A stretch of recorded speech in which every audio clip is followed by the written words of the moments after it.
ஸ்ரீ வீதராகாய நமக. மூவுலகும் வந்திரைஞ்ச மூவா முதலாகி மூவுலகும் தானே முழுதுணர்ந்தான் மூவுலகின் உட்பொருளாய் ஓங்கி உயர்பொருளாய் நிற்கின்ற அப்பொருளாம் எங்கட்கரண். இன்றைய அறச்சொற்பொழிவின் தலைவர் அவர்களே, இங்கே குழுமியிருக்கின்ற அத்துணை நல் பவ்யர்களே, காணொளி வாயிலாக கண்டுகளிக்கின்ற பவ்யர்களே, உங்கள் அனைவருக்கும் எனது முதற்கண் வணக்கத்தை தெரிவித்துக் கொள்கின்றேன். சமணப் பேரவையை பற்றி ஒரு 2-3 நிமிடங்கள் உங்களிடத்திலே கருத்தை பகிர்ந்து கொண்டு பின் அறவுரைக்கு செல்லலாம் என்று நினைக்கின்றேன். நம்முடைய சமுதாய மக்கள் தமிழ்நாட்டிலே மிக மிக குறைந்த எண்ணிக்கையில் இருக்கின்றோம். இந்த குறைந்த எண்ணிக்கையில் உள்ள மக்களை ஒன்று சேர்க்க வேண்டும் என்ற ஒரு முயற்சியிலே இந்த தமிழ்நாடு சமணப் பேரவை கருத்தில் கொண்டு அனைத்து கிராமங்களுக்கும் சென்று அனைவரையும் இந்த தமிழ்நாடு அளவிலான சமணப் பேரவை, இதே சில பேர் கிண்டல் கூட பண்ணிட்டு இருக்காங்க. வந்தவாசின்னு போட்டுட்டு வந்தவாசி மட்டும் சேர்த்துக்க வேண்டியது தானே, வந்தவாசி வட்டத்தை மட்டும் சேர்த்துக்கொள்ள வேண்டியது தானே, அப்படி என்றெல்லாம் கிண்டல் அடித்து இந்த வாட்ஸ்அப்லலாம் போட்டாங்க. நாங்கள் என்ன ஒரு தப்பு பண்ணிட்டோம், தமிழ்நாடு சமணப் பேரவை அட்டு வந்தவாசின்னு போட்டுருந்துருக்கணும். அந்த அட்டுங்கிற ஒரு வார்த்தை விட்டதுனால இவ்வளோ வாசகங்கள்லாம் வரும்னு எங்களுக்கு தெரியாத போச்சு. பரவாயில்லை, இருக்கட்டும். நாம் தமிழ்நாடு அளவில் தான் இந்த பேரவையை நடத்த வேண்டும் என்று செயல்பட்டு கொண்டிருக்கிறோம். அது அனைத்து கிராமங்களுக்கும் சென்று வந்துவிட்டோம். இன்னும் சென்னையில் மட்டும் கொஞ்சம் ஒரு சில பகுதிகளை விடுபட்டிருக்கிறது, அதற்கு செல்ல இருக்கின்றோம். நம்முடைய மக்களை ஒன்று சேர்க்கும் விதமாக தமிழ்நாடு சமணப் பேரவையில் உறுப்பினராக சேர்க்க வேண்டும் என்ற ஒரு தீவிர எண்ணம். மற்றொன்று, இந்த சிறுபான்மை நல வாரியம் என்று ஒன்று இருக்கிறது. அதிலே முஸ்லீம்களும் கிறிஸ்துவர்களும் மட்டுமே பயன்பெற்று வருகின்றார்கள். சமணம், பௌத்தம், சீக்கியம் 3ம் விடுபட்டு இருக்கிறது. இதற்கு காரணம் நம்மிடையே விழிப்பின்மை காரணம்தான். காஞ்சிபுரம் கௌரி ஜுவல்லர்ஸ் உரிமையாளருடைய மகனும் அந்த சிறுபான்மை நல வாரியத்திலே ஒரு உறுப்பினராக இருக்கின்றார். கடந்த பிப்ரவரி மாதம் திருநெடுங்கொன்றை அந்த விழாவிலே அவராகவே வந்து படிவத்தை பூர்த்தி செய்து உறுப்பினராக கொண்டார். பிறகு அவர் ஒரு கருத்தை சொன்னார். 600 கோடி ரூபாய் தூங்கிக் கொண்டிருக்கிறது, அதை நீங்கள் ஏன் பயன்படுத்திக் கொள்ள முன்வரவில்லை என்று கேட்டார். என்னுடைய மகன் அங்கே உறுப்பினராக இருக்கின்றான், அவனோடு தொடர்பு கொண்டு நம்முடைய சமுதாயத்துக்கு நீங்கள் அதையெல்லாம் வாங்கி கொடுங்கள் என்று ஒரு கோரிக்கையை வைத்தார். சமீபத்தில் ஒரு 15 நாட்களுக்கு முன்னே நேரில் அவரை சந்திக்கக்கூடிய வாய்ப்பு கிடைத்தது. அப்பொழுது சொன்னேன், நான் நேற்று சமணப் பேரவை செயற்குழு கூட்டம் நடத்தினோம், நாங்கள் அந்த கூட்டத்திற்கு அழைப்பு கொடுக்கின்றோம், உங்கள் மகனை வர சொல்லுங்கள், முதலிலே அவர் கருத்தை எல்லாம் சொல்லட்டும், எல்லோருக்கும் தெரியட்டும், பிறகு அதை நடைமுறைப்படுத்துவதற்கு என்னென்ன சாத்தியமோ அதையெல்லாம் செய்யலாம் என்று நாங்கள் கூறிவிட்டு வந்தோம். என்ன காரணமோ தெரியவில்லை, அவர் நேற்று வரவில்லை. அடுத்த கூட்டத்திற்கு கண்டிப்பாக அவரை அழைப்போம்.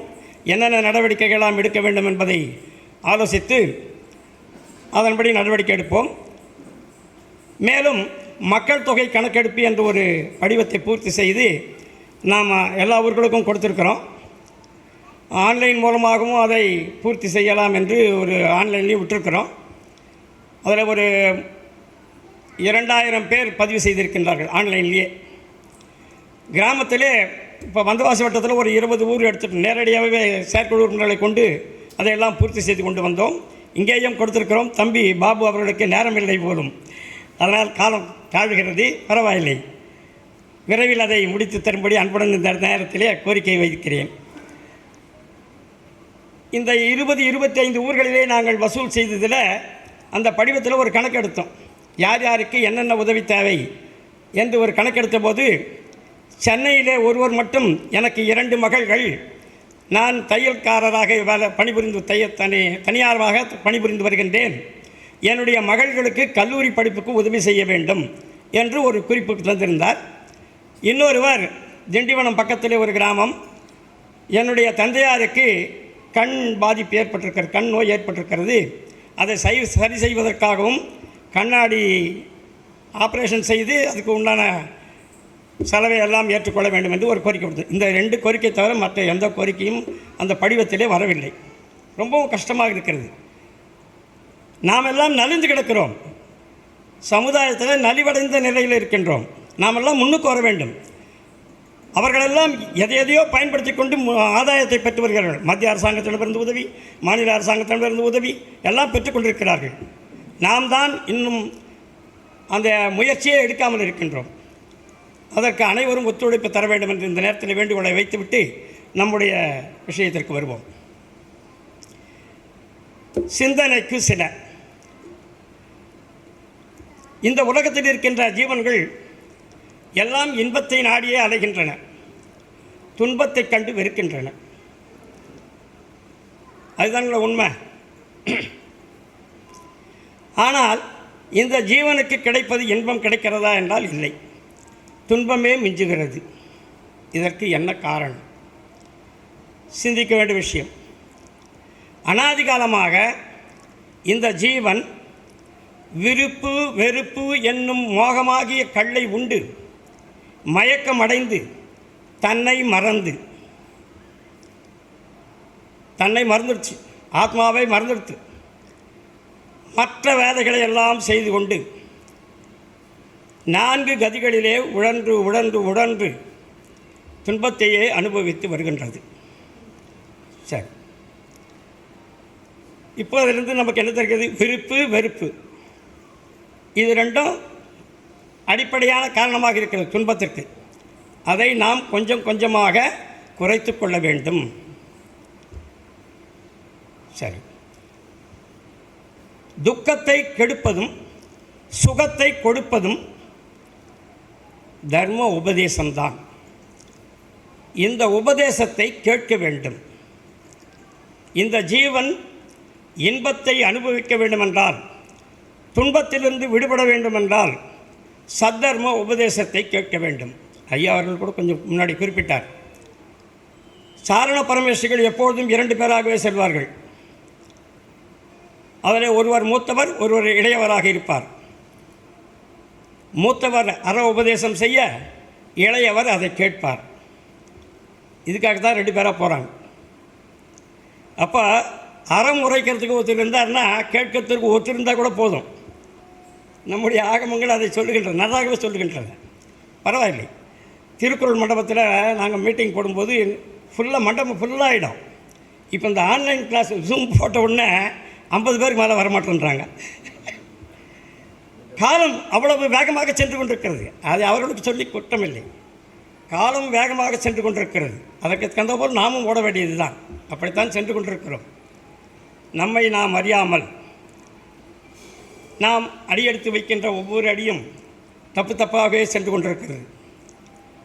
இதனால் நாம் கொஞ்சம் சிந்திக்க வேண்டும். சரி, இந்த ஜீவனுடைய பரம்பரையை நாம் கொஞ்சம் அறிந்து கொள்ள வேண்டும். சகடாலா என்ற நூலில் ரொம்ப அருமையாக சொல்கிறார். இந்த ஜீவன் எங்கிருந்து வந்தது? இப்போ நான் எங்கிருந்து வந்தேன், என்னையே நான் கேள்வி கேட்க வேண்டும். அதே போல் ஒவ்வொருவரும் கேள்வி கேட்டுக்கொள்ளுங்கள்.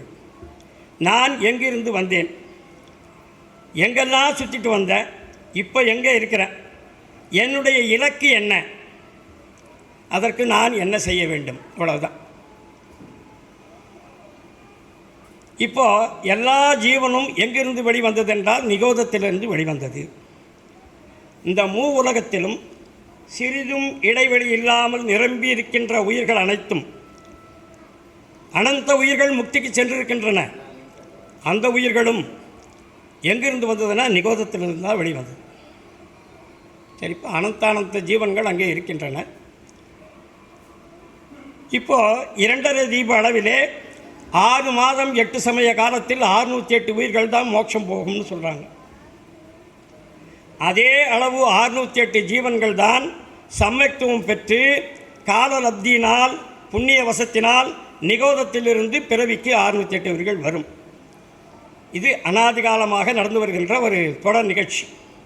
அப்போ இந்த உலகம் என்றாவது ஜீவன் இல்லாமல் காலியாகி விடுமா என்றால் காலி ஆகவே ஆகாது. எப்போதும் ஜீவன்கள் இருந்து கொண்டே தான் இருக்கும். சரி, இப்போ நிகோதத்தை நாம் எடுத்துக்கணும். நிகோதம்னா என்ன நமக்கு தெரியும். ஜீவன்கள் ஒரு பொறி ஜீவன், 2 பொறி ஜீவன், 3 பொறி ஜீவன், 4 பொறி ஜீவன், 5 பொறி ஜீவன் அப்படின்னு இருக்குது. ஏகேந்திரியம், திவீந்திரியம், திரியேந்திரியம், சதுரேந்திரியம், பஞ்சேந்திரியம், இப்படி 5 வகையான உயிர்கள் இருக்கின்றன. இதில் ஏகேந்திரிய ஜீவன் அதை எடுத்தோம்னா அதுவும் 5 வகைப்படும். மண் உடலி, நீர் உடலி, நெருப்பு உடலி, காற்று உடலி, வனஸ்பதி, இப்படின்னு 5 வகையாக இருக்குது. இதில் இந்த வனஸ்பதியை எடுத்துக்குவோம். இது 2 வகைப்படும். பிரத்யேகம், சாதாரணம் என்று 2 வகையாக பிரிக்கப்படும். இந்த சாதாரணம் என்று சொல்லக்கூடிய சரீர ஜீவன்கள் இருக்கின்றதே அதுதான் நிகோதம். ஏகேந்திரியம்னா உங்களுக்கு தெரிஞ்சு போச்சு, ஒரு பொறி உடையது. அதில் 5 வகை சொன்னோம். அதில் வனஸ்பதியை மட்டும் எடுத்துக்கிறோம். அந்த வனஸ்பதியில் பிரத்யேகம் என்றால் பிரதி ஏகம், ஒவ்வொரு உடலுக்கும் ஒரு உயிர், அதை விட்டுடலாம். அப்போ சாதாரணம்னா என்னங்க? ஒரு உடல், அந்த ஒரு உடலிலே அனந்த உயிர்கள் இருக்கும். ஒரே உடலிலே அனந்த உயிர்கள். இந்த அனந்த உயிர்களும் ஒரே நேரத்தில் மூச்சு விடும், ஒரே நேரத்தில் ஆகாரத்தை எடுத்துக்கொள்ளும், ஒரே நேரத்தில் இறக்கும், ஒரே நேரத்தில் பிறக்கும். அது எவ்வளோன்னு கேட்டிங்கன்னா, ஒரு சுவாசோற்சவ நேரத்தில் 18 முறை. ஒரு மூச்சு உள் இழுத்து வெளிவிடுகிறோம் அல்லவா, அந்த சுவாசோற்சவ நேரத்தில் 18 முறை இறந்து பிறக்கிறது. இதுபோல் அனந்த காலம் வரை, எவ்வளோ நாள், எல்லையற்ற காலம் வரை இந்த ஜீவன் அவ்வாறு பிறந்திருக்கு. நாம் ஒரு முறை பிறக்கிறதுக்கு எவ்வளோ கஷ்டப்படுறோம். ஒவ்வொரு சுவாச நேரத்திலும் 18 முறை வீதம், அது ஆயுள் பர்யந்தம் அது இறந்து பிறக்கிறது என்றால் எத்தனை முறை என்று கணக்கிட்டு பாருங்கள். எவ்வளவு கடினமான, எவ்வளவு துன்பம். அந்த துன்பத்தை எல்லாம் அனைவரும் அனுபவித்திருக்கிறோம். அப்போது நிகோதத்தில் இருக்கிற ஜீவன்கள் பிறவிக்கு வரும். ஒரு பொறியுடைய ஜீவனாக பிறந்து இவ்வாறு எவ்வளோ கஷ்டப்படுகிறது. எல்லாம் துன்பம் சொல்லிட்டோம். இந்த துன்பம், அதுக்கு ஒரு உதாரணம் ஒன்று சொல்கிறார் ஆசிரியர். ஒரு மனிதன் அவனுடைய கண், மூக்கு, வாய், காது இது நாளத்தையும் நல்லா இழுத்து மூடி கட்டிடணும். கையை காலை கட்டிடணும். தலைகீழாக தொங்க விட்டுட்டு, ஒரு மயத்தில் தலைகீழாக தொங்க விட்டு கட்டிட்டு அவனை அடின்னு அடிக்கணும். அவன் படுகின்ற துன்பத்தை வெளியில் சொல்ல முடியாமல் வேதனைப்பட்டு எவ்வளவு துன்பத்தை அனுபவிப்பானோ அதை விட பல மடங்கு வேதனை, துன்பம் இந்த ஜீவனுக்கு ஏற்படுது. அந்த நிகோதத்தில் இருக்கிற ஜீவன் இதையெல்லாம் நாம் அனுபவிச்சிட்டோம். அப்போது அதில் துன்பம் இருக்குது, அது கூடாது. சரி, வெளியே வரணும். எப்படி வெளியே வரணுங்க? இதில் நித்திய நிகோதம், இதர நிகோதம்லாம் சொல்கிறாங்க. அதாவது அதிகமான கெட்ட எண்ணத்தை உடைய ஜீவன் அனந்த காலம் முதல் எந்த பர்யாயங்கிறது நிகோத பர்யாயத்தை விடுவதும் இல்லை. பிறகு அனந்த காலம் வரை அந்த நிகோத பர்யாயத்தை விடப்போவதும் இல்லை. அது எப்போதும் அங்கேயே தான் இருக்கும். பிறவிக்கு வரவே வராது. அது நித்திய நிகோதம். ஆனால் நாம் அதிலிருந்து தப்பிச்சு வந்துட்டோம். குறைந்த கெட்டமென்னுடைய ஜீவன்கள் இவ்வாறு 6 மாதம் 8 சமய காலத்தில் 608 உயிர்கள் வெளியே வருதுன்னு சொன்னோம். அதில் நாமளாம் ஒன்று வெளியே வந்துட்டோம். ஒரு பொறி ஜீவனாக, 2 பொறி ஜீவனாக, 3 பொறி ஜீவனாக, 4 பொறி ஜீவனாக, 5 பொறி ஜீவனாக, அதில் மனம் உள்ளதாக, அதுவும் ஜைனகுலத்தில் சத்தர்மத்தை கடைபிடிக்கக்கூடிய நிலையிலே நாம் இருக்கிறோம். இதை நாம் இந்த வாய்ப்பை நாம் பயன்படுத்த வேண்டும், வீணாக்கக்கூடாது. அது என்ன பின்னால் அப்புறம் வரணும். சரிங்க. இந்த ஒரு பொரு ஜீவனாக வந்து என்ன பண்ணுறது, முதல்ல நெருப்புடலி, மண்ணுடலி, நீருடலி, காற்றுடலியாகலாம் அனந்த காலம் சுழன்று இப்படி வனஸ்பதியாக வந்து அந்த கெட்ட பரிணாமத்தினால இந்த ஜீவன் என்ன செய்கிறது, நரககதிக்கு போகிறது. நரககதி துன்பத்தை பற்றி நாம் சொல்ல வேண்டிய அவசியமே கிடையாது. பயங்கரமான துன்பம். அதை எடுத்து சொல்வதற்கு ஒரு பிறவியில் உள்ள நாக்கு போதாதான், பல பிறவி எடுத்து பல நாட்களில் சொல்லணுமா, அவ்வளவு துன்பம். கொஞ்சம் தண்ணி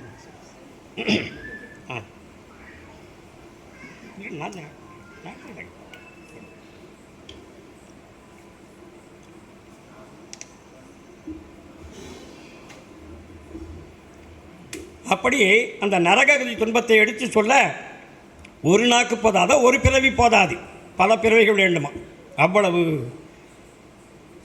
அது எப்படின்னு கேட்டிங்கன்னா, நரகத்தில் போகும்போது இந்த உயிர் தலைகீழாகத்தான் போய் விழுமா. அங்கே 36 வகையான ஆயுதங்கள் மேல் நோக்கி நிற்குமா. கத்தி போன்ற ஆயுதங்கள் எல்லாம் 36 வகையான ஆயுதங்கள் மேல் நோக்கி. பீஷ்மர் படுக்கையில் படுத்துதான் பாருங்க, அதுபோல் அது தலைகீழாக போய் அங்கே தும்முன்னு விழும். அப்போ அந்த உடல் என்ன ஆகுங்க, சிதைப்படும். ஆனால் நரக உடல் மறுபடியும் சேர்ந்துக்கும். அதுக்கப்புறம் அது எவ்வளவு உயரம், இப்போ 10 வில் உயரம் அப்படின்னு வச்சிங்களேன். இப்போ அந்த நரக ஜீவனுக்கு அது 10 யோஜனை உயரம் மேலே எழும்பி திரும்பி தும்முன்னு விழுமா. அதே போல் எழும்பி எழும்பி விழுந்து கொண்டே இருக்குமா. அப்போ எவ்வளவு துன்பம் பாருங்கள். ஒரு தேள் கொட்டினாவே நமக்கு ரொம்ப எவ்வளவு அவசப்படுறோம். 1000 தேள் ஒன்று சேர்ந்து கொட்டினால் எவ்வளவு துன்பம் அடையுமோ அதை விட அதிகமான துன்பத்தை அடையுமா அந்த நரக ஜீவன். சமயந்தோறும் சமயந்தோறும் அதுவும் அவ்வளவு துன்பத்தை அனுபவிக்குமா. சரி, இந்த பழைய நரகர்கள்லாம் வந்து புதிய நரகனை கூப்பிட்டு அடிப்பானுங்க, உதைப்பானுங்க, கையால் உடம்பால் நெருக்குவார்கள், கழுமரம் ஏற சொல்லுவார்கள். அதெல்லாம் நம்ம படித்தோம்னா இந்த ஜீவசம்போதனைன்ற புக்கில் இருக்குது பாருங்கள், அவ்வளவு அருமையாக எழுதியிருக்கின்றார்கள். வானலில் இட்டு வறுப்பதும் பொரிப்பதும் என்னென்ன போடுறாங்க, செக்கிலிட்டு ஆட்டுவதும், வாள் கொண்டு அறுப்பதும். அந்த காலத்திலலாம் குழி போட்டு மரத்தை விட்டுட்டு அறுப்பாங்க. கீழே ஒரு ஆள் நிற்பார் குழியில், மேலே ஒரு ஆள் ரம்பத்து பெரிய ரம்பத்தை போட்டு இழுப்பாங்க. அதுபோலெல்லாம் இருக்கிறாங்க.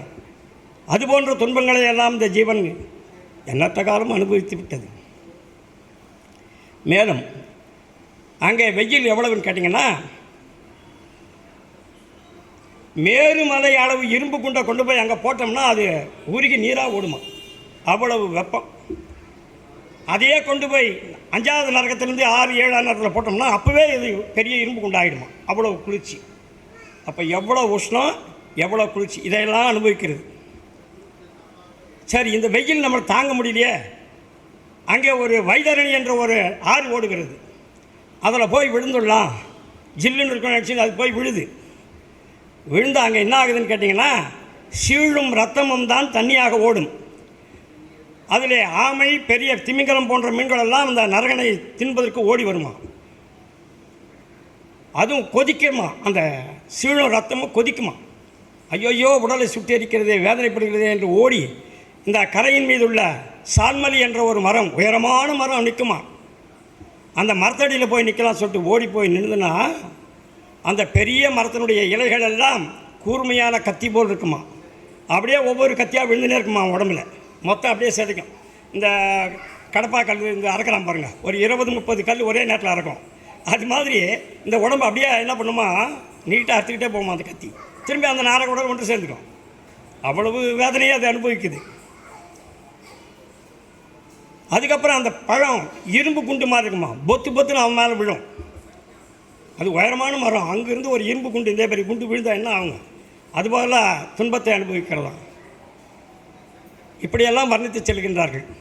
இப்படிப்பட்ட நரக கதி துன்பத்தை நாமும் எண்ணற்ற முறை அனுபவித்து விட்டோம். அடுத்தது, புண்ணிய வசத்தினால் இந்த நாரக ஜீவன் மனிதனாக பிறக்கிறது. மனிதனாக பிறந்தால் எவ்வளவு துன்பம் என்பதை நாம் கண்கூடாகவே கண்டு வருகிறோம். இருந்தாலும் ஒரு சில கோபத்தின் காரணமாக என்ன செய்கிறோம்? ஒருவர் மற்றொருவரை வசைபாடுதல், அடித்தல், உதைத்தல், கடைசியில் தானே மாண்டு போவான், அடுத்தவனையும் மாண்டு விட செய்வான். கோபம் வந்து துப்பாக்கி எடுத்துட்டு சுட்டு போயின்னு இருப்பான். தீர்ந்து போச்சு விவகாரம். இப்படிப்பட்ட துன்பங்களை எல்லாம் அனுபவிக்க வேண்டி வருகிறது. சிறிய குழந்தை பருவத்திலே தாயின் வயிற்றிலே கை கால்களை மடக்கி சுருக்கி எவ்வளவு வேதனைப்படுகின்றோம். பிறந்த பிறகு இவன் சிறுவனாயிட்டே, இவனுக்கு ஒன்றும் தெரியாதே, இருக்கட்டும், பிறகு இந்த தர்மத்தை கடைபிடிக்கட்டும், சிறுவனாக இருக்கின்றான் என்று விட்டு விடுகிறார்கள். பிறகு படிப்பு, அப்புறம் வாலிப வயதுடன் திருமணம், அப்புறம் குழந்தை குட்டிகள், பிறகு முதுமை வருகிறது. முதுமை வருகிற போது தான் தெரிகிறது நம்முடைய அருமை என்னவென்று. எனக்கு மிகவும் முதுமை வந்துவிட்டது, என்னால் எந்த விரதங்களையும் கடைபிடிக்க முடியாத ஒரு சூழ்நிலை இருக்கிறேன் என்று இப்படி சொல்கின்றார். இப்போது மனித பரியாயம் வீணாக போய்விடுகின்றது. மித்யா திருஷ்டிகள் என்ன செய்கிறான்? பாபங்களை, பஞ்சமகா பாதகங்களை செய்கின்றான். நாம் சொல்கிறோம் இல்லைங்களா? இம்சை செய்தல், திருடுதல், பொய் சொல்லுதல் எல்லாம் நடக்குது. பிறன்மனை விளைதல், பொருள் சேர்க்கைக்காக என்ன வேணாலும் செய்கிறான். மிகு பொருள் விரும்புதல், எல்லாவற்றிற்காக எந்த விதமான பாவச் செயல்களையும் செய்து அவன் கடுமையான துன்பத்தை அவன் அனுபவிக்கின்றான். சம்மக் திருஷ்டியானவர் நல்ல அற உபதேசத்தை கேட்டு மும்மணிகளை கடைப்பிடித்து முக்தி பாதையிலே சென்று முக்தியை அடைகிறார். இப்போது இருக்கிற பிறவிகளில் எந்த பிறவி முக்கியமானது என்று நமக்கு தெரிந்துவிட்டது. பிறகு தான் செய்த அந்த புண்ணிய வசத்தினாலே இந்த ஜீவன் தேவப்பிறவியாக சென்று பிறக்கிறது. தேவப்பிறவியில் சொல்ல வேண்டிய அவசியமே கிடையாது. போகப் பொருள்களுக்கு அங்கு குறைவே கிடையாது. எப்போதும் போகத்தை அனுபவித்து கொண்டே இருப்பார்கள். சம்மக் திருஷ்டியாக இருந்தாலும் கூட விரதத்தை கடைபிடிக்க முடியாத ஒரு நிலை. ஏன்னா அவன் செய்த புண்ணிய வினையின் பயன் அவனை அந்த போகத்தை அனுபவிக்க செய்கின்றது. அவனுடைய இறுதி காலத்தில் 6 மாதம் இருக்கும் பொழுது அவனுடைய கண் இமைக்கிறது, மாலை வாடுகிறது, கால் தரையில் படுகிறது. அவன் தெரிந்து கொள்கின்றான், நமக்கு இன்னும் 6 மாத காலம்தான் இருக்கிறது ஆயுள் என்று தெரிந்து விடுகிறது. அந்த 6 மாத காலத்தில் அவன் அனுபவிக்கின்ற துன்பம் இருக்கிறதே, இவன் 60,000 வருஷம் போகத்தை அனுபவித்ததை விட மிக கொடுமையானதாக இருக்கிறது. அப்பொழுதுதான் அவன் தெரிஞ்சுக்கிறான், நாம் தேவனாக பிறந்ததை விட ஒரு பொறி ஜீவனாக கூட போய் பிறந்திருக்கலாமே என்று நினைக்கின்றான். அப்படிப்பட்ட தேவர்கள் என்ன செய்கிறாங்க? அவன் நினைத்தபடியே போகிறான். மண் உடலியாக எப்படிங்க? தங்கம், பொண்ணு, வெள்ளி, இரும்பு, பித்தளை, செம்பு இப்படிலாம் போய் பிறக்கின்றான். பிறகு நீருடலி, முத்து, பவளம், அது மாதிரி போய் பிறக்கிறான். தாவர உடலியாக வரும்பொழுது மல்லிகை, முல்லை, ரோஜா, இருவாட்சி, சம்பங்கி, அதுபோல் இந்த வாசனை உடைய மிக உயர்ந்த மலர்கள் உடைய செடியாக பிறக்கின்றான். சந்தன மரமாக பிறக்கின்றான், தேக்கு மரமாக பிறக்கின்றான். இப்படியெல்லாம் பிறக்கிறாங்க. ஆக இந்த 4 பிறவிகளிலுமே நமக்கு இன்பம் இல்லை. நாம் எங்கு செல்ல வேண்டும்? நமக்கு இலக்கு என்ன? எந்த வழியை நாம் பின்பற்ற வேண்டும்? தெரிய வேண்டுமல்ல. நற்காட்சி பெற வேண்டும். நற்காட்சின்னா என்னங்க? உண்மையான தேவகுரு சாஸ்திரத்தை நம்ப வேண்டும், நம்பிக்கை வைக்க வேண்டும், அவர் சொல்கின்றபடி நாம் நடக்க வேண்டும். இதுதான். யார் உண்மையான தேவன்? ஒரு கேள்வி வருகிறது. குற்றம் ஒன்றின்றி குறையின்றி உணர்ந்து அறம் பற்ற உரைத்தான் இறை. குற்றம் இல்லாதவனாக இருக்க வேண்டும்.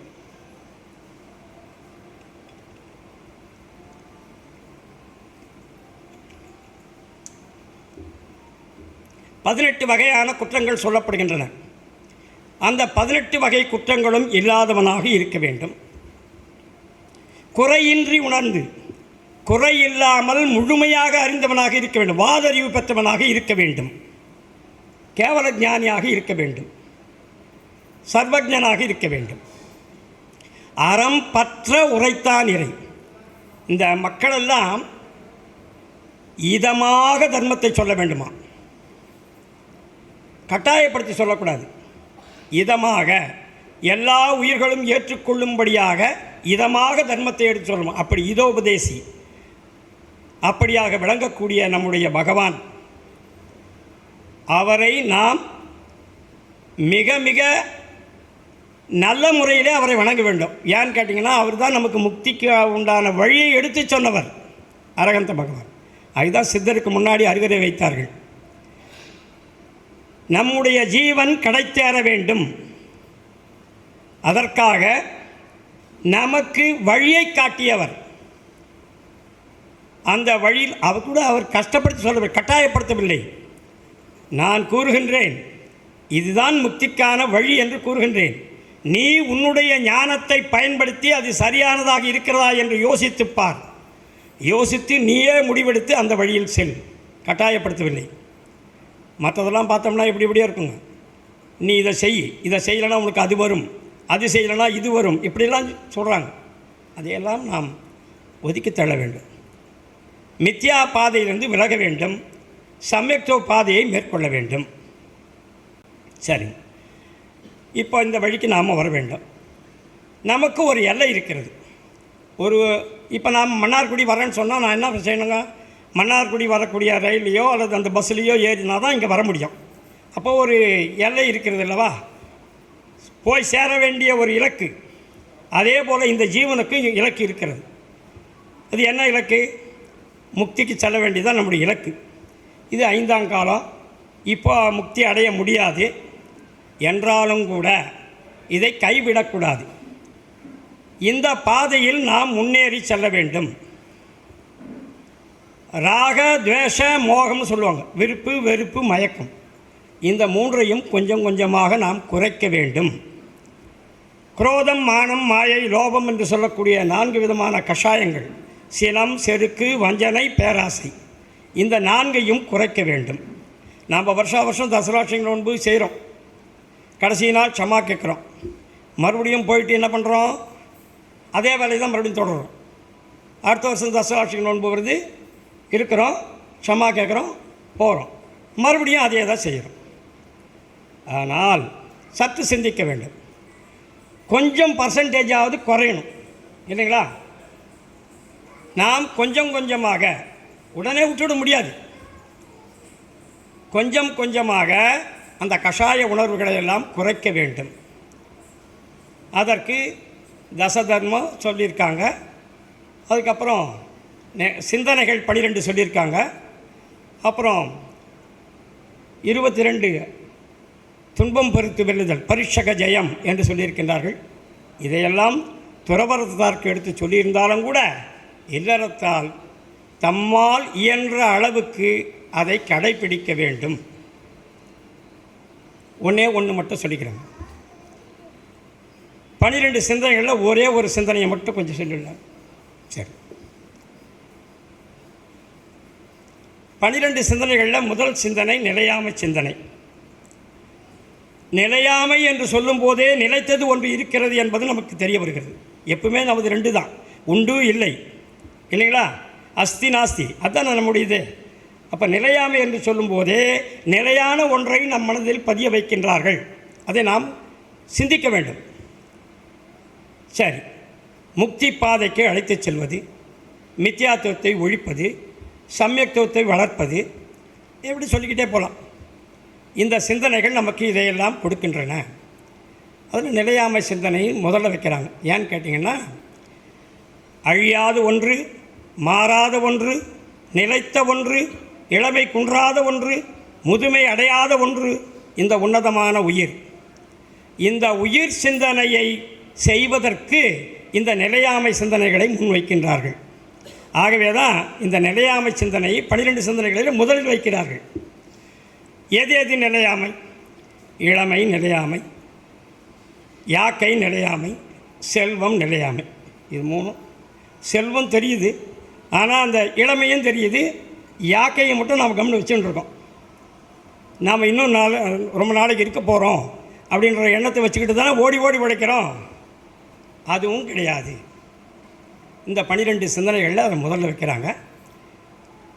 இதை மட்டும் கொஞ்சம் ஒரு 10 நிமிடம் உங்களுக்கு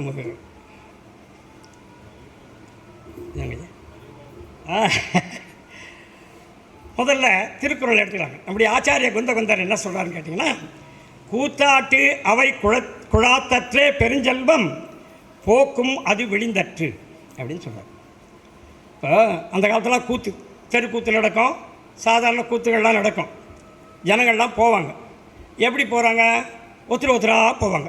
கொஞ்சம் கொஞ்சமாக போகும், பெரும் கூட்டம் சேரும். கூத்து முடிஞ்ச அடுத்த நிமிஷமே பார்த்தீங்கன்னா மொத்தம் போயிடும் இல்லைங்களா? அதே போல் சினிமா தேட்டர்லாம் ஒரு காலத்தில் இருந்தது. அப்போ ஜனங்க அப்படி தான் போவாங்க. ஒருத்தராக போய் டீட்டு வாங்கிட்டு போய் உள்ளே பார்த்தா அப்புறம் தேட்டர் ஃபுல்லாக நிறைஞ்சிருக்கும். கொஞ்சம் கொஞ்சமாக சேர்ந்தது. படம் முடிந்த உடனே அடுத்த நிமிடமே பார்த்தீங்கன்னா மொத்தம் வெளியேறிடும். அதே போலத்தான் நாம் சேர்க்கின்ற செல்வமும் கொஞ்சம் கொஞ்சமாக சேர்க்கிறோம், ஆனால் அது மொத்தமாக போய்விடும், நம்மக்கிட்ட நிற்காது. செல்வோம் செல்வோம் என்பதனால் அது செல்வம் ஆயிற்று. அது நம்மை விட்டு போகக்கூடியது, பிரியக்கூடியது. எவ்வளோ பேர் நாம் பார்த்துருக்கோம், பெரும் செல்வர்களை பார்த்துருக்கிறோம். பெரிய மாடி வீடு மெத்தை வீட்டில் இருந்தவர்களெல்லாம் கடைசியிலே என்னுடைய வாழ்நாளே நான் பார்த்துக்கிறேன், பல பேரை பார்த்துருக்கிறேன். அந்த மெத்தை வீடெல்லாம் இடிந்து விழுந்து பின்புறம் மட்டும் கொஞ்சம் ஒரே ஒரு அறை மட்டும் இருக்கும். அந்த அறையிலே குடும்பம் நடத்தியிருக்கிறார்கள். நேரிலே கண்டிருக்கிறேன், எத்தனையோ பேர் பார்த்துருக்கேன். பெரும் செல்வம் படைத்தவர்கள் திடீரென வறுமையுற்று ஒரு சிறிய குடிசை அளவுக்கு ஒரு சிறிய மூலையிலே வசிக்கின்ற ஒரு நிலையை நாம் பார்த்திருக்கிறோம். ஆகவே செல்வம் இருக்கும்போதே அறம் செய்ய வேண்டும். அற்கா இயல்பிற்று செல்வம் அது பெற்றால் அற்குப ஆங்கே செயல். அற்கா இயல்பிற்று செல்வம், நிலை இல்லாதது செல்வம். அற்கா இயல்பிற்று செல்வம், நிலை இல்லாதது செல்வம். அது பெற்றால், அப்படி நிலையற்ற செல்வத்தை நாம் பெற்றால் அற்குப ஆங்கே செயல், நிலையான இன்பத்தை பெறக்கூடிய அளவிற்கு அந்த செல்வத்தை பயன்படுத்த வேண்டும். செல்வம் நிலையற்றது தான், ஆனாலும் அதை பயன்படுத்துகின்ற விதம் நமக்கு இந்த ஜீவனுக்கு பயன்படுவதாக இருக்க வேண்டும். அறத்தை செய்தால் இந்த ஜீவனுக்கு புண்ணியம் கிடைக்கும். இந்த புண்ணியத்தால் இந்த ஜீவன் உயர்கதியை அடையும், சுகத்தை அனுபவிக்கும். செல்லும் தேயத்திற்கு உறுதுணை தேடுமின் என்றார் இளங்கோவடிகள். செல்லும் தேயத்துக்கு உறுதுணை தேடுங்கள்னார். அடுத்து பிறப்பு இருக்குது, நமக்கு அடுத்தடுத்து பிறப்புகள் இருக்குது. அந்த பிறப்புகளெல்லாம் நம்மோடு வரக்கூடியது எது? நாம் செய்கின்ற நல்வினை தீவினை. இது ரெண்டும் தான் நம்ம கூட வரும். தீவினை வந்தால் துன்பத்தை அனுபவிப்போம், நல்வினை வந்தால் போகங்களை அனுபவிப்போம். அதுக்கப்புறம் நம்மை நாம் என்று அறிகிறோமோ அன்று நாம் என்ன செய்வோம்? இந்த இன்ப துன்பங்களை விட்டு பேரின்பத்துக்கு வழிகாண செல்வோம். இப்போ அது வரைக்கும் இது கூட வரும். ஆகவே இப்போ வெளியூருக்கு நாம் போகிறோன்னு வச்சுக்கோங்க. அந்த காலத்தில் வண்டி கட்டிக்கின்னு போவாங்க, கட்டுச்சோறு கட்டிக்குவாங்க. வழியிலே உண்பதற்காக கட்டுச்சோறு பொட்டலம் எடுத்துன்னு போனது நான் கூட எடுத்துன்னு போயிருக்கேன், நிறைய போயிருக்கிறேங்க. சின்ன வயசில் நானே அனுபவிச்சிருக்கேன் அதை. அந்த கட்டுச்சோற்றை வழியிலே போய் எங்கேயாவது ஒரு குளத்தில் மரத்தடியில் உட்காந்து சாப்பிட்டுட்டு அந்த குளத்து தண்ணியை குடிச்சுட்டு திரும்பவும் பயணம் மேற்கொள்வோம். அதே போல் நாம் அடுத்த ஜென்மத்திற்கு புண்ணியம் என்கின்ற கட்டுச்சோற்றை கட்டிக்கொள்ள வேண்டும். அதுதான் செல்லும் தேயத்துக்கு உறுதுணை. புண்ணியம் என்கின்ற கட்டுச்சோற்றை நாம் எடுத்துக்கொண்டு சென்றால் இந்த ஜீவன் முன்னேறுவதற்கான வழி கிடைக்கும். மேலும் நாச்செற்று விக்குள் மேல் வாராமுன் நல்வினை மேற்சென்று செய்யப்படும் அப்படின்னு ஒரு குறள் சொல்கிறார். அதாவது வயதான காலத்தில் எப்படியோ நோய் வருகிறது.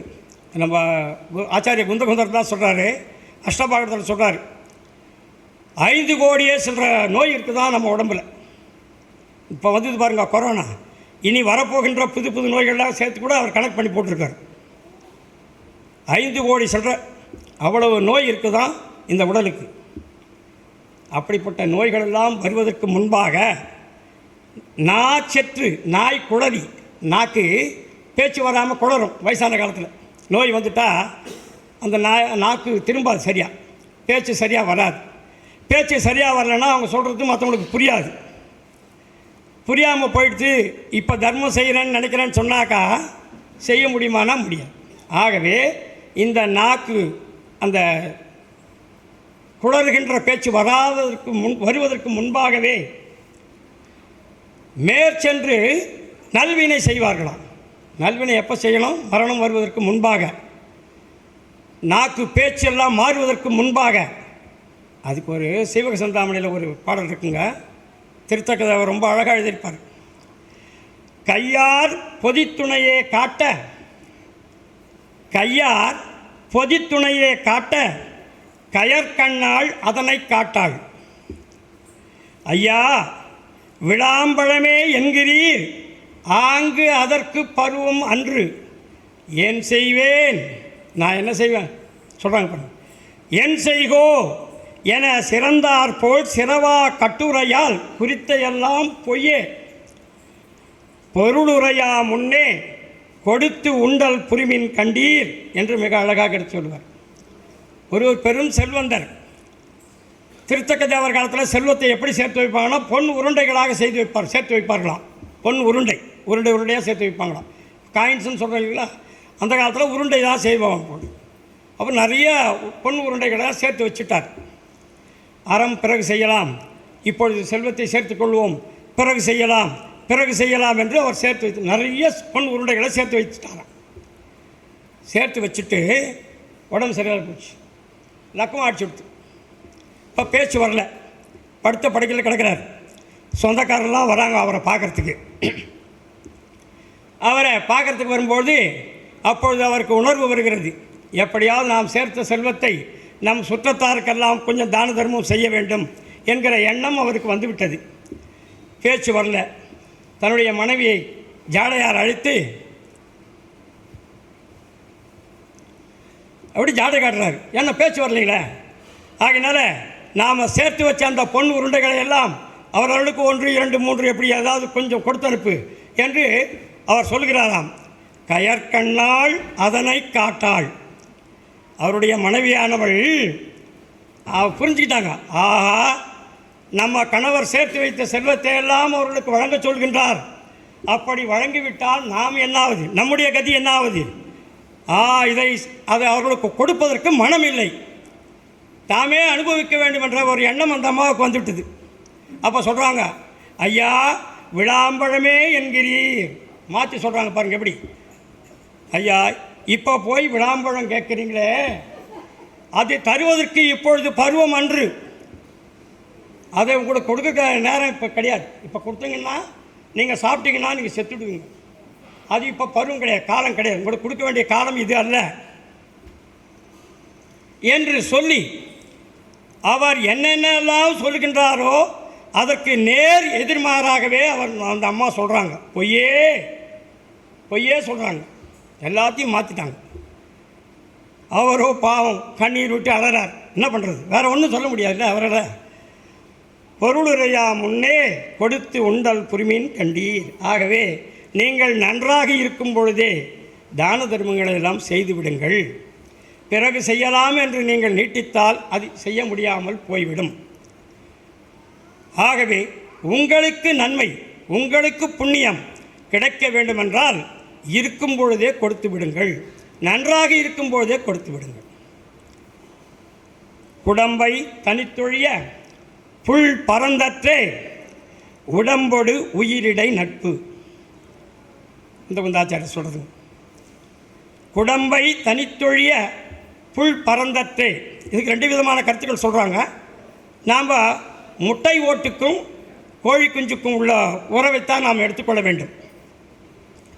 குடம்பை தனித்தொழிய, கோழி முட்டை இடுகிறது, சிறிது நாள் பொறுத்து என்ன செய்கிறது, அதை அடை காத்த உடனே அந்த கோழி முட்டையினுடைய ஓட்டை பிரித்து விட்டு கோழி குஞ்சு வெளிவருகிறது. அப்போ அந்த கோழி குஞ்சுக்கும் அந்த முட்டை ஓட்டுக்கும் உள்ள தொடர்பு தான் இந்த உடலுக்கும் உயிருக்கும் உள்ள தொடர்பு. நாம் சிந்திக்க வேண்டும். நாம் உடலும் உயிரும் ஒன்று என்று நினைத்து கொண்டிருக்கிறோம், அது வித்தியாசம் இல்லைங்களா? ஆகவே இந்த உறவு நிலையானது அல்ல. இந்த ஜீவனானது தான் செய்கின்ற நல்வினை தீவினைகளுக்கு ஏற்ப உடலை மாற்றிக்கொண்டே இருக்கிறது. ஆகவே இந்த உடலுக்கும் உயிருக்கும் உறவு இல்லை. இந்த சிந்தனை நமக்கு வேண்டும். உறங்குவது போலும் சாக்காடு, உறங்கி விழிப்பது போலும் பிறப்பு. மிக அழகாக சொல்கிறார். பிறப்பு இறப்பு என்பது எப்படிப்பட்டது என்றால், நீ இரவில் தூங்குகின்றாயே அது இறப்பு, காலையில் நீ எழுகின்றாயே அது பிறப்பு. அந்த அளவுக்கு தான் தொடர்பு, அவ்வளோதான் ஒவ்வொரு பிறவிக்கும் உள்ள தொடர்பு. இதே சீவக சிந்தாமணியிலே சச்சந்த மகாராஜன் சொல்லுவான், தன்னுடைய மனைவி விசயமாதேவியிடம் சொல்லுவான், எண்ணற்ற பிறவிகளை நாம் எடுத்துவிட்டோம், அதிலெல்லாம் நாம் ஒன்று சேரவில்லை, இனி எடுக்கப் போகும் பிறவிகளிலும் நாம் ஒன்று சேரப்போவதில்லை. இந்த பிறவியிலே இப்பொழுது நாம் கொண்டிருக்கின்ற உறவு 2 நாளை சுற்றமே என்பான். 2 நாள் உறவு, எவ்வளோ நாள் அவங்க ஒன்றா இருந்திருக்கிறாங்க பாருங்கள். அதையெல்லாம் 2 நாளை சுற்றமே, 2 நாள் உறவு போல் நினைத்துக்கொள். இதுதான், அவ்வளோதான் நம்ம தொடர்பு. இப்படி மிக அழகாக எடுத்து சொல்கின்றார்கள். இதையெல்லாம் நாம் சிந்திக்க வேண்டும். புக்கில் அமைந்தின்று கொல்லோ உடம்பினுள் துச்சில் இருந்த உயிர்க்கு. இந்த உயிர், இந்த உடம்பு இப்போ வாடகை வீடு தான். நான் ஆத்மா, நான் உயிர். எனக்கு இந்த உடல் ஒரு வாடகை வீடு. அதுதான் உண்மை. நாளைக்கு இந்த உடலை விட்டு உயிர் போயினே இருக்க போகுது. நான் என்ன வினை செய்கிறேனோ அதற்கேற்ற உடல் தயாராக அங்கே வினை உருவாக போகிறது. இந்த உயிர் எப்போ போகுதோ அப்போ உடனே அங்கே ஒரு 6 சமய காலத்திலே இடுகிடுன்னு உடல் உருவாகிடும். அதில் போய் இந்த உயிர் தங்க போகுது. அப்போது இந்த உயிருக்கு நிலையான இடம் இருக்கிறதா, நிலையான வீடு இருக்கிறதா என்று சொன்னால் இருக்கிறது. அது எது? முக்தி வீடு தான். அதுதான் சொந்த வீடு, உரிமையான வீடு, நிலையான வீடு. அதுதான். இந்த வாடகை வீடுகளிலே தங்கி தங்கி செல்கின்றதே, இதெல்லாம் நிலையானது அல்ல. ஆகவே அதற்கு நாம் முயற்சி செய்ய வேண்டும் என்பதுதான் முக்கியமான ஒன்று. இதை நாம் சிந்திக்க வேண்டும். அடுத்தது குந்தகுந்தர் எழுதிய பாரச அனுவேகா என்ற நூலிலிருந்து, அதிகாலையிலே சூரிய கிரணங்கள் எப்படி மேல் எழும்புகிறது பாருங்கள். பொன் நிறத்திலே கிடுகிடுகிடு என்று அந்த வெப்பம் ஏற ஏற ஏற என்ன ஆகிறதுங்க, கிரணங்கள் எல்லாம் ஒளி மிக்கதாக ஆகிறது.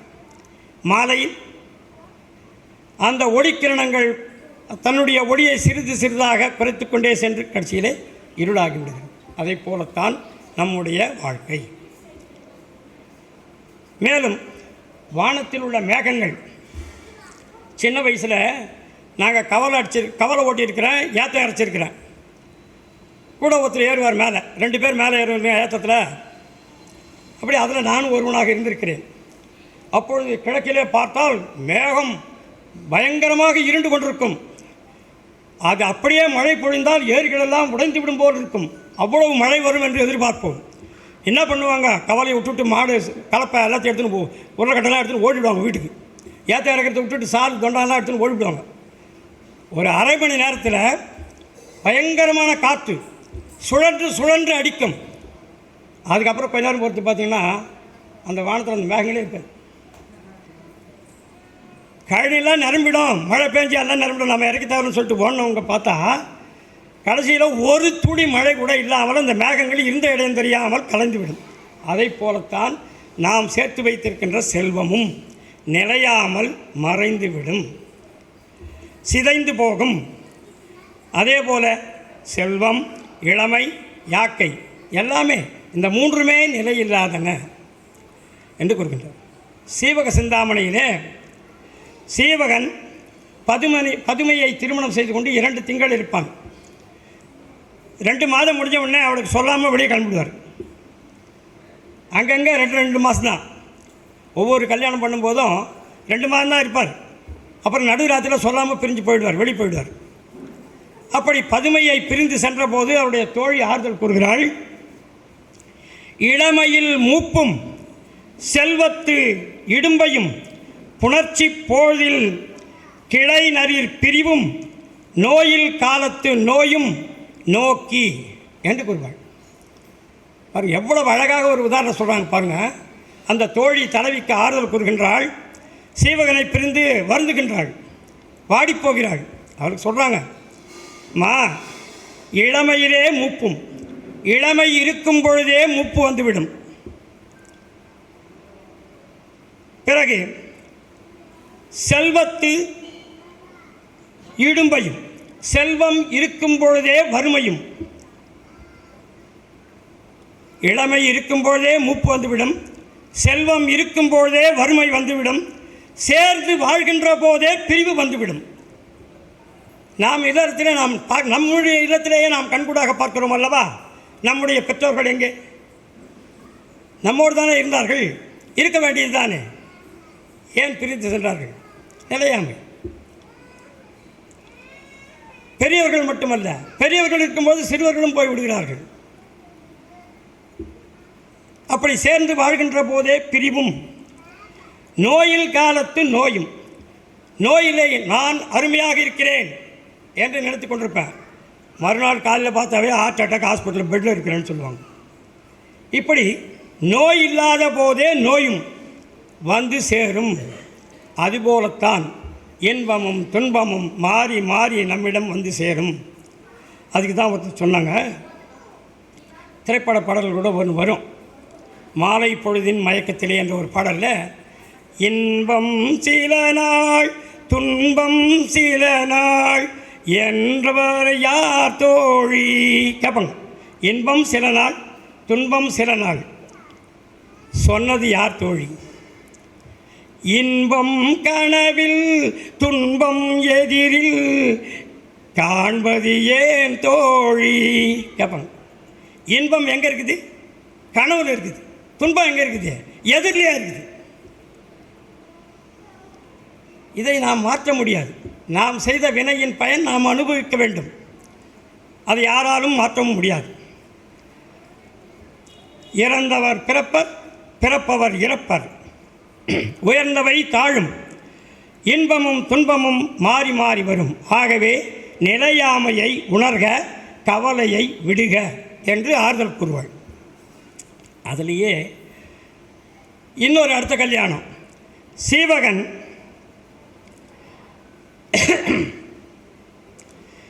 கேமசரியை பிரிந்து சென்றபோது, கேமசரியை திருமணம் செய்து அங்கேயே 2 மாதம் தான் இருப்பார், உடனே பிரிந்து சென்று விடுவார். அப்பொழுது அவருடைய தாய் அவளுக்கு ஆறுதல் கூறுகின்றாள், அழகுள்ள யாவும் அழியும், கூடியவர் பிரிவர், இன்பம் துன்பம் மாறி மாறி வரும் என்று அங்கே எடுத்து சொல்லுவார். மண்ணுநீர் மொக்குள் ஒப்பம் மானிடர் இளமை இன்பம் பின்னி மின்னின் ஒத்து இறக்கும் செல்வம் வெய்யின் உற பணியும் நீங்கும் என்று மிக அழகாக எடுத்து சொல்லுகின்றார்.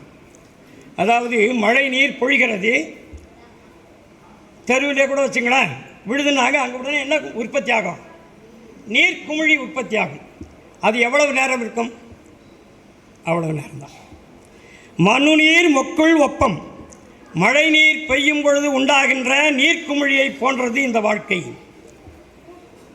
மானிடர் இளமை இன்பம் மின்னின் ஒத்து, மின்னல், வானத்திலே தோன்றக்கூடிய மின்னல் எவ்வளவு நேரம் இருக்கும்? அவ்வளவு நேரம்தான் நம்முடைய இளமையும். வெயிலுற பனியின் நீங்கும். பனித்துளி இருக்குது, புல் மேலே பனித்துளி இருக்கிறது. அது எவ்வளவு நேரம் இருக்கும்? சூரியனுடைய வெயில் வரும் வரைக்கும் தான் இருக்கும். சூரியன் ஒளி பட்டவுடனே அந்த பனித்துளி எவ்வாறு நீங்குகிறதோ அவ்வளவு விரைவாக நம்முடைய இளமை, செல்வம், யாக்கை எல்லாம் நம்மை விட்டு பிரியும் என்று கூறுகின்றார். விஜயமாதேவி துறவி ஏற்க விரும்புகிறார்கள். அப்பொழுது தன்னுடைய மகன் ஜீவகனை பார்த்து கூறுவார்கள், நம்முடைய வாழ்க்கை அது வீணாக போயிட்டோ பயனுடையதாக போயிட்டோ தெரியாது. வாழ்நாள் கழிந்த நாட்கள் கழிந்தன, அது மீண்டும் நமக்கு வரப்போவதில்லை. இன்னும் எவ்வளவு நாளைக்கு நாம் இருப்போம் என்பதும் நமக்கு தெரியாது. ஆனாலும் கூட இருக்கிற காலத்தில் இன்னும் எவ்வளவு நாளைக்கு நாம் இருப்போமோ அவ்வளவு நாளைக்குள்ளவே தானமும் தவமும் செய்தால் நற்கதி அடையலாம், உயர்நிலை அடையலாம் என்று தன்னுடைய மகனுக்கு அங்கே சொல்வார். செல்வம் நமரங்கால் நினையின் மின் செய்தவமே நினையின் கண்டீர். செல்வம் நமரங்கால் நினையன் மின் நல் அறமே நினையில் கண்டீர் என்று சொல்வார். அதன் பிறகு சீவக நம்பி துறவு ஏற்பதற்கான எண்ணம் மனதிலே உருவாகிவிட்டது. அருகர் கோவிலுக்கு செல்கின்றார். அங்கே சாரண பரமேஸ்வரிகள் இருவர் அந்த மேடையிலே அமர்ந்திருக்கின்றார்கள், படிக்க மேடையிலே அமர்ந்திருக்கின்றார்கள். அவர்களிடம் சென்று தன்னுடைய விருப்பத்தை எடுத்து சொல்லுகின்றார். அப்பொழுது அந்த மணிவண்ணன் என்ற மூத்த சாரணர் அவனுக்கு அற உபதேசம் செய்கிறார். 20 வகையான தலைப்புகளில் அவருக்கு அறவுரையாற்றுவார். அதில் நிலையாமையும் ஒன்று.